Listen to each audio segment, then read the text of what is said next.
तर जय महाराष्ट्र मंडळी, कसे सगळे मस्त ना? तर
तीन फ्लोअरची इथे लेणी कोरण्यात आलेली आहे, 3 फ्लोअरची.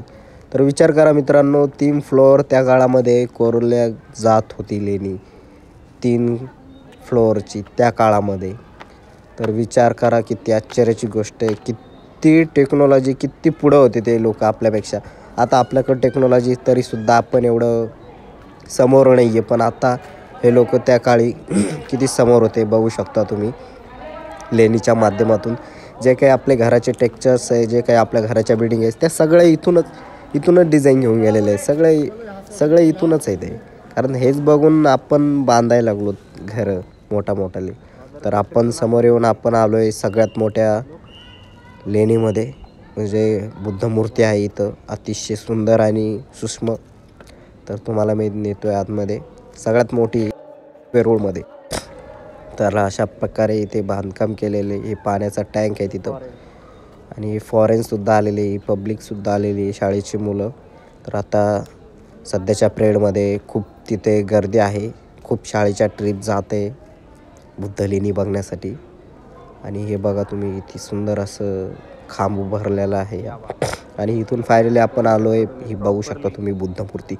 एवढी सुंदर मूर्ती आहे की तुम्ही विचार पण करू शकत नाही, एवढी सुंदर मूर्ती आहे. आणि तिच्या मागं बघा तुम्ही स्तंभ आहे, बघू शकता किती सुंदर असं आहे. आणि असं जानेवारी का कोणता असतो त्या दिवशी तिच्यावरती ॲक्युरेट सूर्यप्रकाशचा उजेड पडतो आणि पूर्ण मूर्ती दिसते.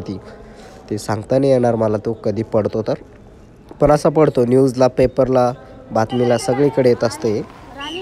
आणि सुंदर असा व्ह्यू बघू शकता तुम्ही. आता आपण बाहेर आलोत आणि बाहेरून आता आपण इकडं समोर जाणार आहोत. तर इथं बघा, हा एवढा मोठा सभा मंडप आहे इथे, खूप सुंदर असा. त्या काळात हे सगळे लोक इथं बसायचे, ध्यान साधना करायचे. असा सुंदर सभामंडप. आणि ह्या छोट्या छोट्या त्यांचे निवासस्थान त्यांनी केलेले. आणि बघू शकता तुम्ही किती सुंदर असं इथे काम केलेलं आहे वेरूळ लेणीमध्ये. सेम अजिंठा लेणीसारखंच इथं पण काम झालेलं आहे, बघू शकता. अजिंठा लेणी हिच्यापेक्षा मोठी आहे, ही पण खूप छान लेणी आहे बघण्यासाठी. खूप दोन्ही पण ॲक्युरेट आहे, खूप भारी आहेत, त्यात काही विषय नाही आहे. इथंसुद्धा एक बुद्धाची मूर्ती आहे मोठीशी. भरपूर अशा बुद्धाच्या मूर्त्या तोडण्यात आलेल्या आहेत, पण काही मूर्त्या तोडू शकले नाही, काही मूर्त्या तोडता नाही आल्या त्यांना. तर हे बघा किती सुंदर अशी बुद्धाची मूर्ती आहे. इथं लाईट वगैरे नाही लावला इथल्या कर्मचाऱ्यांनी. तर अशी सुंदर मूर्ती तुम्ही बघू शकता. आणि आत पण आलो आता बाहेर. आणि हे बघा तुम्ही बाहेरचा व्ह्यू. इथेच धबधबा आहे त्या काळातला, जो वरती पाणी पडत आहे डोंगरावरतून, बघू शकता तुम्ही. ही लेणी लास्टची आहे, इथून लेणी संपतात आणि तुम्ही हा सुंदर व्ह्यू बघू शकता. तुम्ही पूर्णपणे व्हिडिओ बघितल्यास धन्यवाद आणि सबस्क्राईब करा. धन्यवाद.